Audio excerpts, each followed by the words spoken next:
தமிழ்நாட்டில் புதிதாக துவங்கப்பட்ட ஒரு கட்சி அசூர வேகத்தில் ஆட்சியை பிடித்து விடுகிறது. இந்த கட்சி துவங்கி 3 வருடங்கள் ஆகிறது. இந்த 3 வருடத்தில் அவர்கள் செயல்பட ஆரம்பித்து 1 வருடம்தான் ஆகிறது. செயல்பட ஆரம்பித்து 1.5 வருடத்திற்குள்ளாக அவர்கள் ஆட்சியை பிடித்து விடுகிறார்கள். இதில் நம்முடைய கேள்வி என்னவென்று சொன்னால், இந்த தமிழக வெற்றி கழகத்தை பற்றி நிறைய இன்றைக்குமே சந்தேகத்தை கிளப்பக்கூடிய அநேக சம்பவங்கள் அங்கே நடந்தது. என்ன சம்பவம் என்று சொன்னால், குறிப்பாக அதிமுகவிலிருந்து செங்கோட்டையன் தாவேகாவிலிருந்து இணைந்தார். அவரை அதிமுகவிலிருந்து எடப்பாடி பழனிசாமி நீக்குகிறார். நீக்கினதுக்கு அப்புறமா அவர் நேரடியாக தாவேகாவில் வந்து இணைந்திருந்திருக்கலாம். ஆனால் அவர் அமித்ஷாவை சந்திக்கிறார். அமித்ஷாவை சந்தித்து வந்து அவர் இங்கே வந்து இணைகிறார். இந்த அமித்ஷாவை சந்தித்து வந்த அதனுடைய நோக்கம் என்ன, அதனுடைய பின்னணி என்ன, எதற்காக அங்கே சந்தித்து வந்து இங்கே இணைந்தார் அப்படிங்கிற ஒரு பெரிய கேள்வி இருக்கிறது.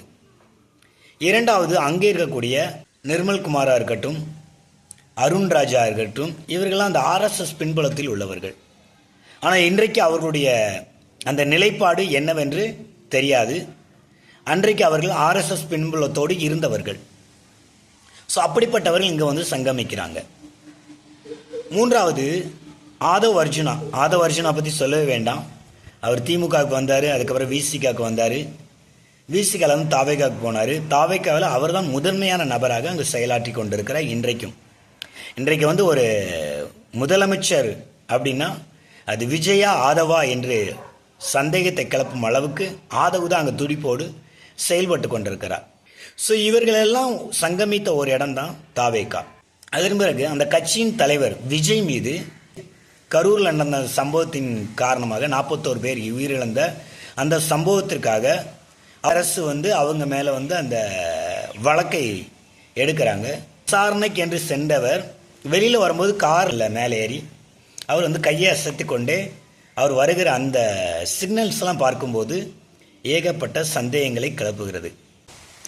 இப்படியாக இதெல்லாம் இந்த டாட்ஸ் எல்லாம் நம்ம இணைச்சி பார்த்தோம்னா அது வந்து ஒரு பாஜகவுக்கு ஒரு ஆதரவான ஒரு சூழலை அங்கே இருப்பதாக அது காண்பிக்கிறது. அதுபோக விஜய் அவருடைய கட்சி ஆரம்பித்து அவர் தொடர்ந்து திமுக விமர்சனம் செய்தார். ஆனால் எங்கேயுமே பாஜகவை கடுமையாக விமர்சனம் செய்யவே இல்லை. அப்படி செய்யாததனுடைய அந்த பின்னணியெல்லாம் பார்க்கும்போது தாவேகா அதனுடைய நோக்கம் என்ன, அதனுடைய உண்மை பின்னணி என்ன அப்படிங்கிறதெல்லாம் நமக்கு தெரியல. இரண்டாவது, இன்றைக்கு அண்ணாமலை அவர் வந்து ஒரு இயக்கத்தை ஆரம்பித்திருக்கிறார். இந்த அண்ணாமலை இந்த இயக்கத்தினுடைய நோக்கம் என்ன சொல்கிறாருன்னா, இந்த இயக்கத்தை ஆரம்பித்து அதை கட்சியாக துவங்கி வரும் தேர்தலில் அவர் வந்து தேர்தலில் பங்கு பெற போகிறார். இவர் இயக்கத்தை ஆரம்பிக்கும் போது அவர் என்ன பண்ணுறாருன்னா, நேராக போய் மோடியை பார்க்குறாரு, அமித்ஷாவை சந்திக்கிறாரு, அமித்ஷாவோட நீண்ட நேரமாக அவர் பேச்சுவார்த்தை நடத்துகிறார். அதுக்கப்புறமாக அவருடைய ஆசையோடு, அமித்ஷாவுடைய ஆசையோடு வந்து அவர் ஒரு இயக்கத்தை துவங்குகிறார். அந்த இயக்கத்தில் பார்த்தீங்கன்னா பாஜகவில் இருக்கிற அத்தனை நபர்களும் தடதடன்னு என்று இங்கே வந்து இணைகிறார்கள். மோடியினுடைய அந்த பாஜக கட்சி தமிழ்நாட்டில் எடுபடாத காரணத்தினால் ஒரு புதிதான ஒரு பெயரை வைத்துக்கொண்டு இங்கே ஒரு கட்சியை ஆரம்பித்து அதன் மூலமாக பாஜகவுக்கு பலத்தை சேர்க்க வேண்டும். பாஜக கட்சி அழிஞ்சு போனால் கூட தமிழ்நாட்டில் அவங்க வந்து வேறு ஒரு கட்சியின் மூலமாக அந்த வாக்குகளை பெற்றுக்கொள்ள வேண்டும் என்ற நோக்கத்தில் வந்து அவர்கள் செயல்படுகிறார்கள். ஆனால் இன்றைக்கி எல்லாம் சொல்லுவாங்க, அவர் தனியாக சுதந்திரமாக ஒரு கட்சி ஆரம்பிச்சிருக்காருன்னு சொல்லுவாங்க. அவர்கிட்ட சேர்கிற அத்தனை பேருமே வந்து பாஜகவில் இருக்கிற உறுப்பினர்கள் தான் அங்கே போய் சேர்கிறாங்க.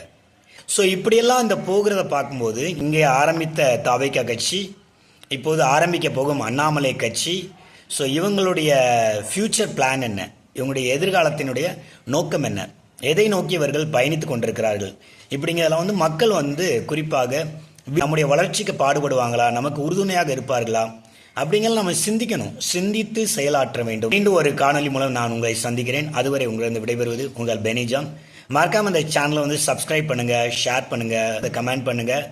மீண்டும் சந்திப்போம். நன்றி, வணக்கம்.